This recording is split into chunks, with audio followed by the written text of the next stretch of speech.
PSA node, as you know, is the primary pacemaker, isn't it? It's the primary pacemaker center of the heart, isn't it? The sinoatrial node. And it's where the electrical activity comes, where the first action potentials come that spread through the heart. So this is what it looks like. I mentioned there are loads of ion channels involved. There are some involved in the pacemaker potential, at least 3 that we've talked about. The L-type calcium current giving rise to the depolarization of various potassium conductances, repolarization. And we talked about the normal sinoatrial node and what happens when there's sympathetic or parasympathetic stimulation. And you can see it's to do with the slope. Yeah? So a steeper slope here brings threshold sooner, which means that you can pack in, if you like, more action potentials per minute. On the other hand, if the slope is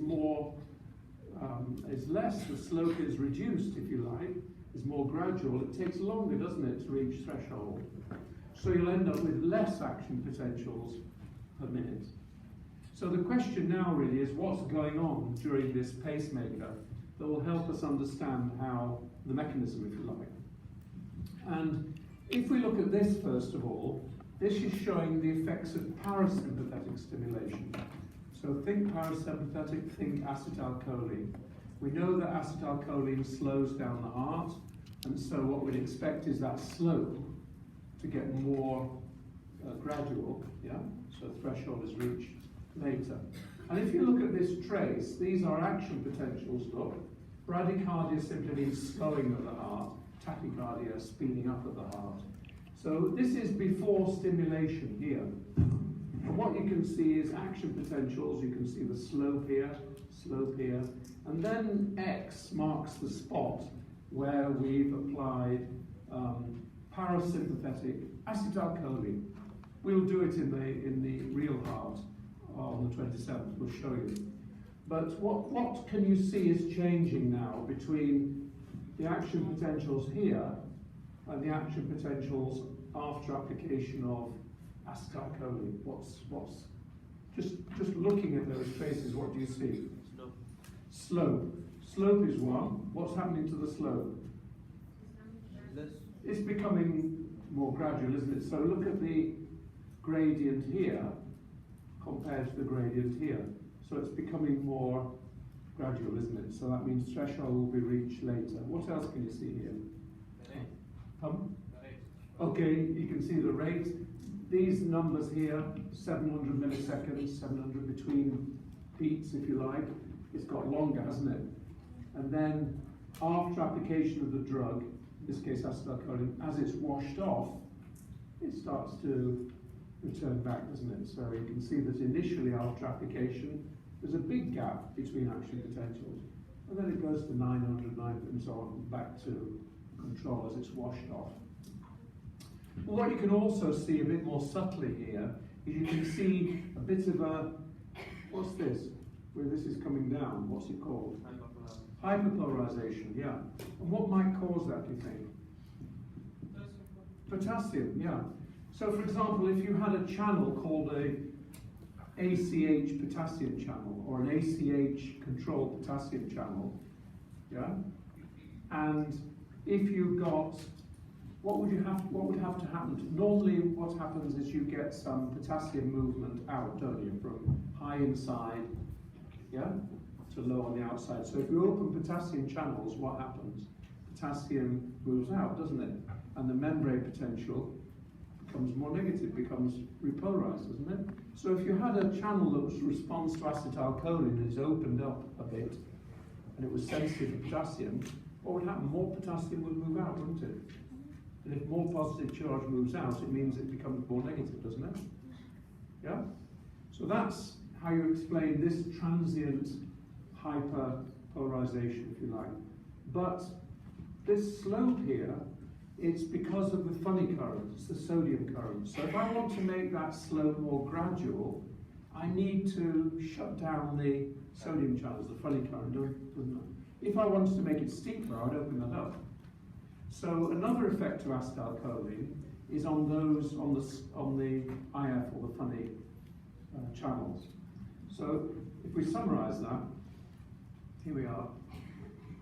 Vagal stimulation acetylcholine slows the upward drift of the pacemaker potential and makes the initial potential slightly more negative, that hyperpolarization, that dip. Potential takes longer to decay to threshold, and the interval between the beats increases. Yeah? Reduction in the slope is caused by a reduction in the depolarizing inward pacemaker current carried by sodium. A reduction in funny currents, if you like. A reduction in sodium moving in to the cell, a reduction in positive charge moving in. Okay, that's going to delay that depolarization, isn't it? The hyperpolarization, that little dip, is caused by opening of potassium ACH, simply stands for acetylcholine. So it's potassium channels that are sensitive to acetylcholine. As those channels open, more potassium is allowed out, making the inside a bit more negative, only transiently for a short period of time. But both these things, both these effects of acetylcholine on IF and KACH will reduce the rate, won't they? So now we have a mechanism of how acetylcholine works on rate. But we also know that hearts speed up. So if we look at this trace, this shows the effect of sympathetic stimulation, noradrenaline, adrenaline. It produces, as you know, a speeding of the heart or tachycardia. And what you can notice here, this is where the sympathetic stimulation was applied, from here, if you like, to here. And what can you see? So this is the control. What can you see as you move along? Slope. Slope and rate, isn't it? What else can you see a little bit more subtly?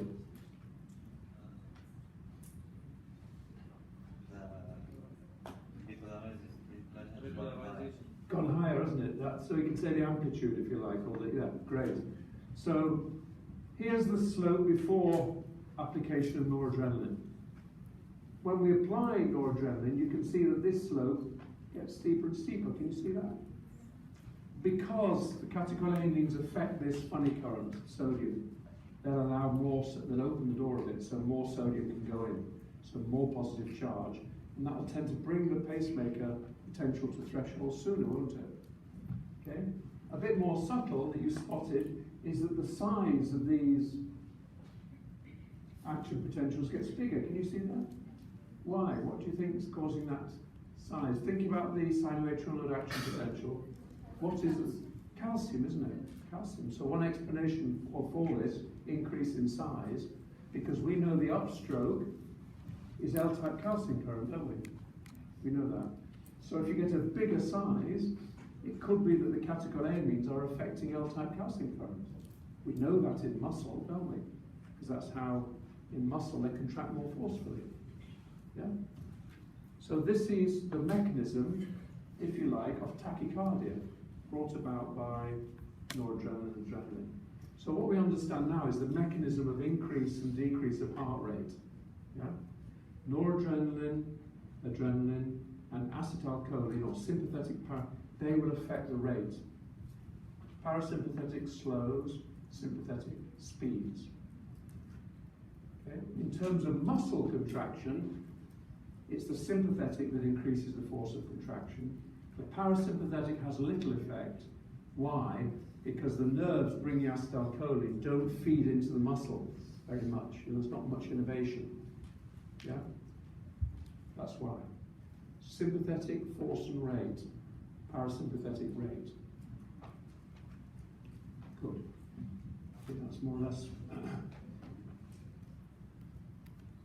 If we imagine that a heart is slowing down, what's the effect on cardiac output? So here we've got our normal, 75, 75, 250, that's normal. If the heart slows down, acetylcholine's around, we're resting, of course the heart rate will come down, won't it? So what happens actually is the stroke volume. If the heart rate comes down, it means there's more time for filling now, isn't there? Between beats. So heart rate down, more time for filling, so you protect the cardiac output. Yeah?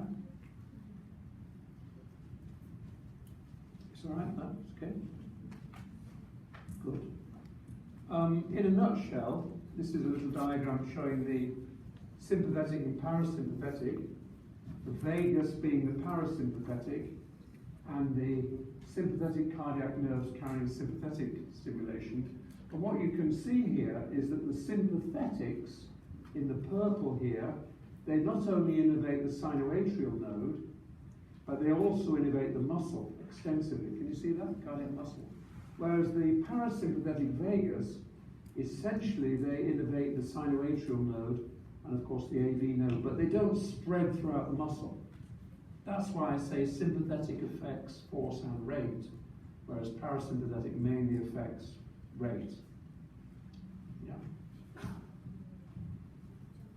One thing you've got to remember, of course, is that if you adjust the rate of the sinoatrial node, you also need to adjust the rate of the AV node and all the conduction machinery, don't you? It's no good at speeding up the SA node and just hoping for the best, because that'll produce problems, won't it? Arrhythmias. You need to speed the SA node, you need to speed the AV node, you need to speed the transmission of electrical activity, don't you? Or similarly, when acetylcholine's around, you need to slow the SA node, you need to slow the AV node, and you need to slow the conduction traffic through the heart. So it's all got to be working in unison, if you like, together. That's all for cardiac output.